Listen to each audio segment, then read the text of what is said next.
전세를 올려놨는데 소유권 이전도 하지 않았는데 바로 전세를 들어오겠다고 하는 거예요. 이날 내가 잔금 납부하면 그때 계약서를 쓰자. 잔금 납부를 오전에 했다. 그럼 바로 오후에 전세 계약을 쓰고 투자금 바로 회수. 당일날. 그런 식으로도 진행을 했습니다.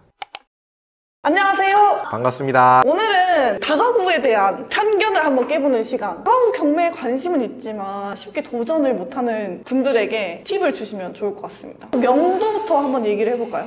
일단은 이제 다가구 같은 경우에는 가구 수가 많잖아요. 처음에 명도했던 걸 떠올려 보면 15가구였으니까 15가구를 한 번에 이제 명도를 해야 되는 상황이거든요. 어떻게 했냐면 낙찰을 받고 나서 바로 그 건물을 가요. 임차인들을 만나가지고 그때부터 바로 명도 진행을 하거든요. 제가 이렇게 수강생분들한테 말씀을 드려도 실제로 낙찰을 받으면 머리가 하얘지신대요. 잔금을 치룰 때까지 연락을 안 하시는 거예요. 잔금 치르면 이제 그제서야 명도를 들어가시거든요. 근데 저는 어떻게 했냐면 낙찰 받자마자 바로 명도가 들어가고 그분들한테 좀 이사 갈 수 있는 시간을 좀 드려요. 거의 많은 분들이 6개월에서 1년 전부터 이미 경매가 나왔잖아요. 경매가 진행되고 있는 걸 알아. 근데 이사 계획을 안 세우고 있어요. 왜 안 세우느냐? 낙찰이 될 수도 있고 안 될 수도 있다라는 생각 때문에. 그러면 낙찰 될 때까지 기다려보자. 그럼 낙찰 돼요? 이사 계획을 세우느냐? 그렇지 않아요. 잔금을 치르나 안 치르나 보자. 이러면서 또 이사 계획을 안 세우거든요. 근데 제가 낙찰을 받자마자 낙찰자고 설명을 쭉 해드려요. 그러면 그제서야 이사 계획을 세우시거든요. 근데 우리가 보통 낙찰을 받으면 한 달에서 한 달 반 정도 기간이 있어요. 그 기간 동안은 보증금 10%만 들어가고 대출을 받지 않기 때문에 이자가 발생하지 않죠. 저한테는 부담스럽지 않은 기간이에요. 이 기간을 저는 활용을 하는 거예요. 이 기간에 최대한 이사 계획을 세울 수 있게끔 설명을 드립니다. 절차에 대해 설명을 드려요. 일단 낙찰을 받았으면 매가 허가가 될 거고 그 다음에 확정이 난다. 그러면 이제 대금 기한 통지서가 날라오는데 그게 보통 한 달에서 한 달 반 정도 기간이 걸리는데 대금 기한 통지서는 기한 통지서인 거지 그 전에 납부를 해도 되는 거다. 그래서 우리 입장에서는 빨리 소유권 이전을 하고 싶은데 잔금을 납부하게 되면 소유권이 바뀌는 거잖아요. 그럼 임차인들이 거기를 계속 점유하고 있기 때문에 결국에는 부당 이득금이라는 게 나와요. 부당하게 내 걸 사용하고 있기 때문에 그 비용을 저한테 줘야 된다는 거죠. 그래서 이 부분을 설명을 드리면서 이사 계획 시간을 드릴 테니까 내가 최대한 늦게 잔금 납부를 하겠다. 이런 식으로 협의를 하면 빠르게 이사 계획을 세우려고 하시더라고요. 그래서 저 같은 경우에는 잔금 납부하기 전에 이미 절반 이상을 다 내보냈어요. 명도를 다 한꺼번에 하고 한꺼번에 맞춰야 된다고 생각했는데 사실 호실마다 좀 다르겠네요. 한두 호실은 늦게 명도가 되더라도 그렇게 큰 타격이 있는 거는 사실 아닐 수 있겠네. 맞습니다. 다가구는 가구 수가 많으니까 이미 명도 된 데는 된 대로 또 월세를 또 받을 거고 전세 세팅을 해서 수자금 회수를 하니까 나머지 호실은 사실 신경을 못 쓰게 되는 거예요. 근데 이게 더 저는 좋다고 봐요. 이분들은 제 연락만 기다리고 있어요. 이사비라든지 뭐 여러 가지로 요구를 하시려고. 근데 저는 바쁘거든요. 전세 세팅하고 월세 세팅하면서 여러 명이니까 응대하기가 쉽지가 않아요. 자연스럽게 밀당이 돼버리는 거예요. 난 할 생각도 없었어. 저는 이제 전화로도 명동을 안 해요. 저는 무조건 문자로 하거든요. 전화를 하게 되면 기본적으로 실수할 가능성이 높아요. 녹취라는 게 되잖아요. 조심스럽기도 하고 한 번에 15가구 전화를 해보시면 내가 201호랑 이전화를 했나 301호랑 이전화를 했나 헷갈려요. 그렇기 때문에 저는 애초에 전화를 하지 않고 문자로만 합니다. 그러니까 이분들이 더 답답해 하시는 거예요. 처음에 막 300만 원 달라고 하셨던 분이 나 30만 원 주면 빨리 나가겠다. 나중에 그냥 나가시더라고요. 그런 경우가 비일비재합니다. 또 보증금을 배당 받으시는 분들이 있잖아요. 그런 분들은 낙찰자의 서류가 필요하다 보니까 제가 서류 드리고 배당 기일이 나오기 전에 이사를 나가시고 등기로 해서 보내주시는 분들도 있대요. 명도를 하도 많이 하다 보니까 못 믿습니다. 명도 확인서를 미리 등기로 보냈는데 비밀번호를 안 알려주는 경우도 있을 수 있기 때문에 저는 웬만하면 직접 드려요. 그래서 매번 내려가는 게 아니고 어느 정도 협의가 되면 몇 월 며칠 날 몇 시에 1층 주차장에서 만나자 이렇게 통보를 다 합니다. 줄을 세웁니다. 몇 호세요? 신분증 확인하고 해당 호실 가서 내부 확인하고 비밀번호 바꾼 다음에 거기서 서류 드리고 이런 식으로 저는 해결을 합니다. 이분들은 휴가를 내서든 일을 빼서든 서류가 필요하신 분들은 찾아오기 때문에 다들 오신다고 보면 되고요. 협의가 그 사이에 안 되신 분들도 있겠죠. 그런 경우에는 그분들 서류까지 미리 준비해 갑니다. 그리고 나서 주택관리 업체 소장한테 맡기던지 아니면 부동산 소장님한테 맡기던지 내부 확인하고 비밀번호 바꿔달라고 제가 말씀드리고. 이사비를 산정하는 기준이 있으세요? 다 다르겠지만 저 같은 경우에는 강제집행 비용을 기준으로 많이 하는데요. 전용 면적 기준으로 해서 평당 한 10만 원 정도 예상을 합니다. 강제집행을 하는데 100만 원이 들었어요. 100만 원을 주지는 않겠죠.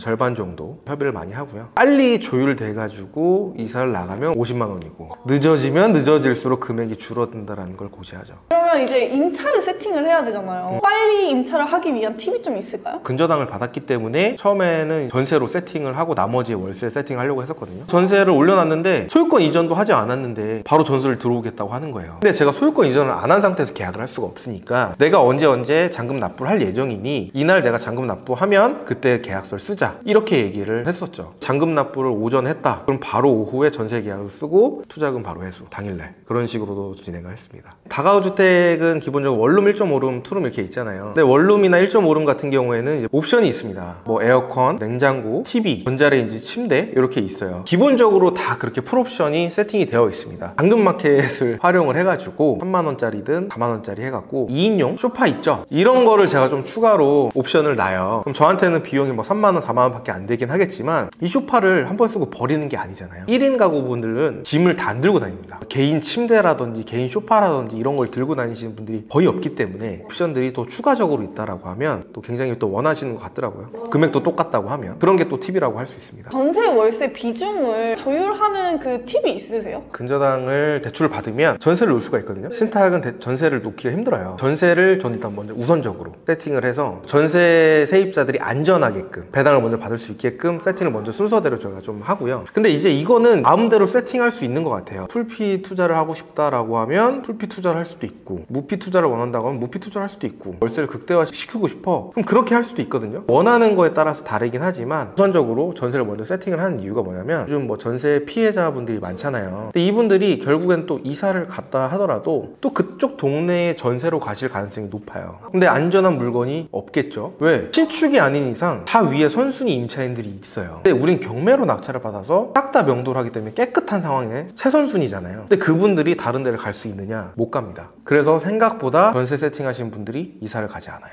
재계약을 원하십니다. 그리고 어쨌든 제가 이제 운영을 해보니까 아, 이런 부분들도 있구나. 물론 나가시는 분들도 있어요. 나가시면 어차피 우리는 경매로 싸게 받아서 플러스피를 받았기 때문에 그거 그대로 돌려주고 뭐 반전세를 세팅을 해도 되는 거고요. 마지막으로 건물 관리를 직접 안 하고 계시잖아요. 대리업체는 어떻게 찾으셨는지. 주택관리라는 업체가 있거든요. 그 업체는 경매가 나오기 전부터 지금까지 쭉 하고 있잖아요. 소유자가 바뀌었어, 경매가 낙찰이 돼서. 그럼 이 사람 입장에서는 저한테 잘 보이고 싶겠죠. 그치. 계약을 연장을 해야 되니까. 그래서 그런지는 모르겠는데 청소 비용을 다 받고, 리모컨 없다고 리모컨 비용을 받고, 이거를 그 임차인분들한테 다 청구를 하니까 나는 드는 게 없어요. 제가 받으라고 한 건 아니에요. 근데 그 주택관리 업체에서는 그게 본인들의 일이거든요. 체크할 의무가 있으니까 저는 그냥 가만히 있었습니다. 지역마다 주택관리 업체라는 게 성행이 되어 있는 곳도 있고요, 아예 없는 곳들도 있어요. 임장을 애초에 가실 때 거리가 멀잖아요. 그러면 여기에는 나 대신해서 관리해 줄 수 있는 업체가 있는지 없는지를 확인을 하시는 게 또 중요하다고 보여지고요. 제가 낙찰 받았던 곳은 주택관리가 너무 잘 돼 있었어요. 거리가 멀어도 오지 않아도 관리가 잘 되겠네 라고 생각을 해서